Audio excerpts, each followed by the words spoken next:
Hello, આપનું માસ કિચનમાં સ્વાગત છે. આજે બનાવીશું બટાકા વડા. એના માટે મેં પહેલેથી પ્રિપેરેશન કરી લીધી છે. બટાકાને બાફી છોલી અને આવી રીતે મેં સ્મેશ કરી લીધા છે. અને આ સ્મેશર વડે મેં સ્મેશ કરી અને સરસ ઝીણા એવા કરી દીધા છે. તો આપણી પાસે આ સ્મેશર હોય તો સ્મેશ કરી શકો છો. નીકર છીણી વડે છીણી અને એને સારા રીતે સ્મેશ કરી શકો છો. હવે આપણે આમાં નાખવાની ઇન્ગ્રીડિયન્ટ્સો જોઈ લઈએ. એમાં છે 1/8 ટીસ્પૂન હિંગ, 1 ટીસ્પૂન જીરું, 1 ટીસ્પૂન તલ, 1 ટેબલસ્પૂન કાજુ, થોડા લીલા મરચાં. આ તીખું જોઈએ તો તમારે નાખવું, નહીંતર તમે સ્કીપ કરી શકો છો.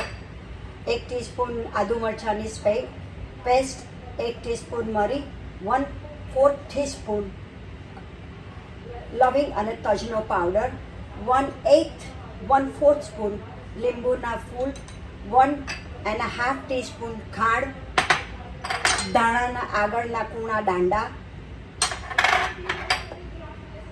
હાફ કપ દાણા અને 1 ટીસ્પૂન કિશમિશ, જેને દ્રાક્ષ કહેવાય, એ આપણે લઈશું. હવે એક બાજુ મેં વઘાર મૂકેલો છે. તેલ ગરમ થાય એટલે આપણે વઘાર કરીશું. અને બટાકા વડાના આઉટર લેયર માટે આપણે 1 કપ ચણાનો લોટ અને 1/2 કપ ચોખાનો લોટ અને તળવા માટે તેલ એટલું જોઈશે આપણને. બટાકાનો માવો આશરે 900 ગ્રામ જેટલો છે. સ્વાદ અનુસાર મીઠું આપણે લઈશું. હવે તેલ ગરમ થયું છે તો એમાં આપણે ધીમો ગેસ કરી જીરું નાખીશું. જીરું નાખ્યા પછી આપણે કાજુનો કકડા નાખીશું અને ધીમા તાપે એને શેકી લઈશું. થોડું લાલ થાય ત્યાર પછી દ્રાક્ષ નાખીશું આપણે.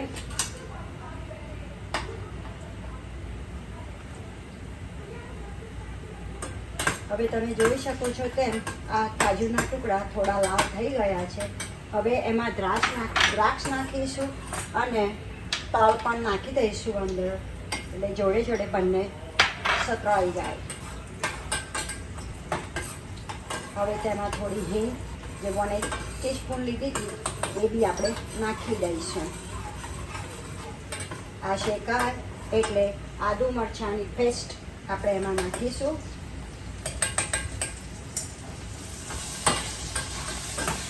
હું મારા બાળકો માટે કરી રહી છું તો હું એમાં મરચું અને આદુની પેસ્ટ ઓછી નાખું છું.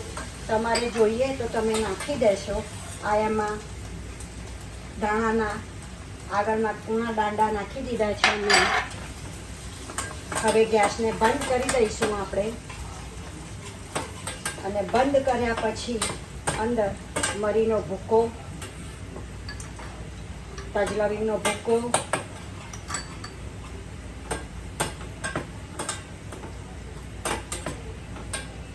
આપણે આ નાખી અને આ જે બટાકાનું મિશ્રણ તૈયાર કરેલું છે આપણે એમાં આને નાખી દઈશું. વઘાર માટે ખાલી મેં 1 જ ટેબલ સ્પૂન તેલ લીધેલું છે. તો તમારે જે પ્રમાણે ક્વોન્ટિટી હોય તે પ્રમાણે બધું વધતા ઓછું કરી દેવું. હું આ મરચાં થોડું જુદું કાઢી લઈ અને પછી હું નાખીશ. એમાં હવે આપણે આજે 1.5 ટીસ્પૂન શુગર લીધી હતી એ નાખી દઈશું. 1/8 ટીસ્પૂન જે લીંબુના ફૂલ લીધેલા તે નાખી દઈશું. અને સ્વાદ અનુસાર મીઠું પણ અંદર નાખી દઈશું. મેં કરી 1/2 ટીસ્પૂન જેટલું મીઠું નાખેલું છે. પછી ચાખી અને જોઈશું આપણે કેટલું જોઈએ છે. આ હાફ ટીસ્પૂન હાફ કપ ધાણા લીધેલા છે તે નાખી દઈશું.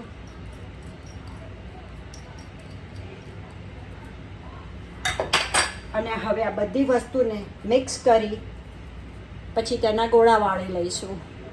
તમે જોઈ શકો છો આ મિશ્રણ સારી રીતે મેં ભેગું કરી દીધું છે. અમે લોકો મીઠું ઓછું ખાઈએ છીએ તો તમારે મીઠું અને ખાંડ તમારા સ્વાદ પ્રમાણે નાખી લેવું અંદર. હવે થોડું તેલ હાથમાં લઈ તેલવાળા હાથ કરી અને આને આપણે નાના ગુલ્લા વાળી દઈશું. તમારે જેટલા મોટા જોઈએ, જેટલા નાના જોઈએ એ પ્રમાણે તમે ગોળા વાળી શકો છો. હું અત્યારે નાના જેટલા ગોળા વાળી રહેલી છું. તમને મારી ચેનલમાં કંઈ પણ ઇન્ટરેસ્ટ થાય તો મને લાઈક, શેર અને સબસ્ક્રાઈબ કરજો.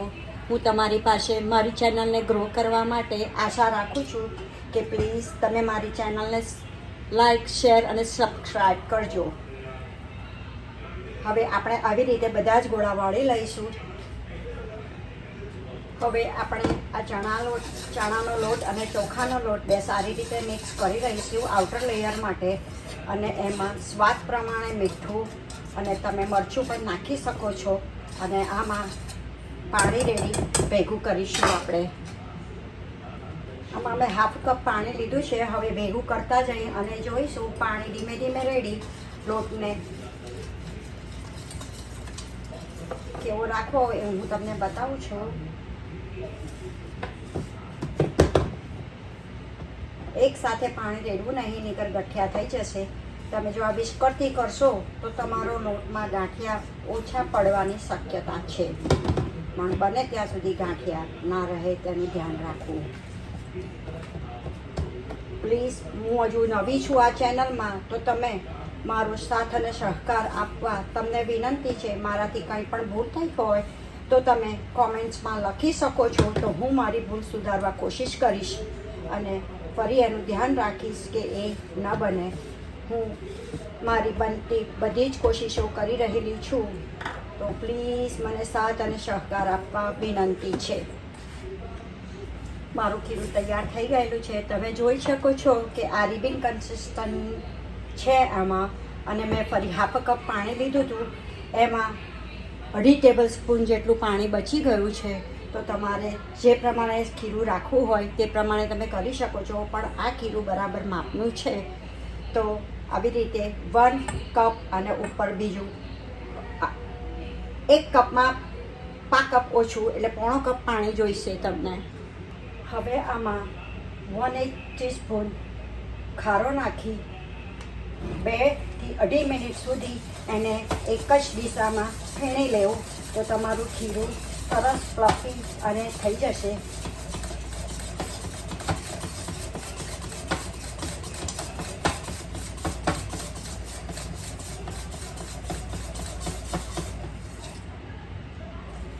જોઈ શકો છો પહેલાં કરતાં ખીરાનો કલર ઘણો બદલાઈ ગયેલો છે. તો હવે આપણું ખીરું તળવા માટે તૈયાર થઈ ગયેલું છે.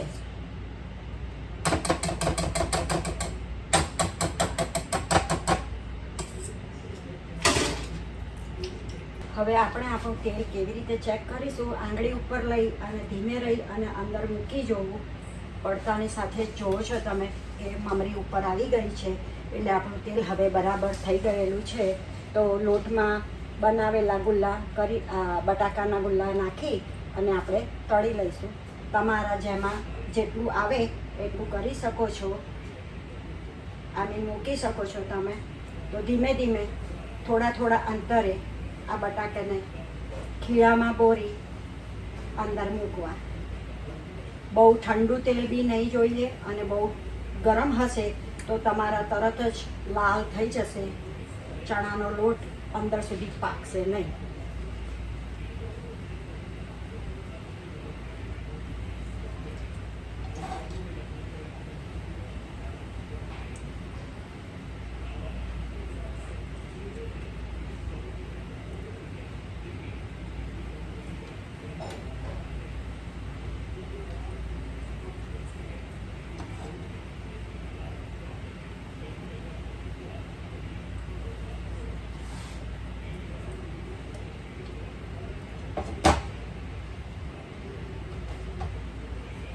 મારા કઢાઈમાં આવે એટલા મેં મૂકી દીધેલા છે.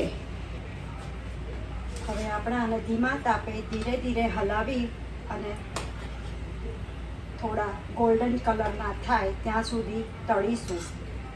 ઘણાને વ્હાઈટ ગમતા હોય છે. મને થોડાક ડાર્ક કલર ગમે છે એટલે હું એવી રીતે કરીશ. મારાથી મમરી વધારે પડે છે. જો તમને સારી રીતે ફાવતું હોય તો કરશો. મારાથી મમરી વધારે પડે છે કાયમ માટે. અને મને એ ભાવે છે એટલે હું થોડી જાણી જોઈને પણ વધારે કરું છું. હવે આ બટાકાવડા તરાઈ અને રેડી થઈ ગયેલા છે, એટલે આપણે એને કડાઈમાંથી બહાર કાઢી લઈશું. મને સાથ અને સહકાર આપવા આપનો ઘણો જ આભાર છે. હું આશા રાખું છું કે મારો વિડીયો પૂરો જોઈ અને મને કોમેન્ટ્સ કરશો પ્લીઝ. હું એવું તો નહીં કહું કે આ 10 મિનિટમાં થઈ જાય છે, એવું છે. આને થોડી વાર લાગે, તમારે પેશન્ટતા રાખવી પડે. આ એક ગાંઠ તરાતા મને 3 થી 3.5 મિનિટ જેટલું થયેલું છે. તો આની સાથે જ હું તમારી સાથે હવે રજા લઈશ. મારી ચેનલને સબસ્ક્રાઈબ, લાઈક અને આઇકોન બટન દબાવશો પ્લીઝ. તમારા સાથ અને સહકારની મને ઘણી જ જરૂર છે.